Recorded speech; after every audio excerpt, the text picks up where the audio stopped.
This is the Lone Crater YouTube. We hope this video helps. In this video, I will explain how to debug Selenium code in Eclipse. First, ensure your Eclipse IDE is open with your Selenium project loaded. Debugging helps you understand code flow and identify issues efficiently. We'll cover setting breakpoints, inspecting variables, and stepping through your code. This method is straightforward and will significantly improve your troubleshooting skills.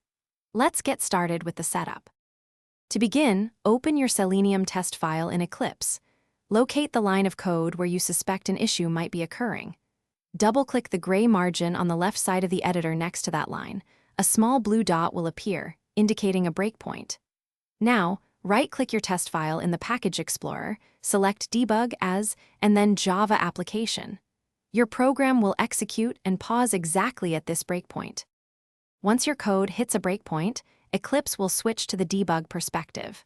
Here, you'll see the variables view, which shows the current values of all variables in scope.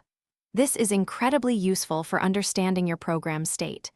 Use the Step Over button to execute the current line and move to the next. If you want to examine the internal workings of a method, use Step Into to enter its code. For more advanced debugging, consider using conditional breakpoints. Right-click an existing breakpoint, select Breakpoint Properties, and add a condition.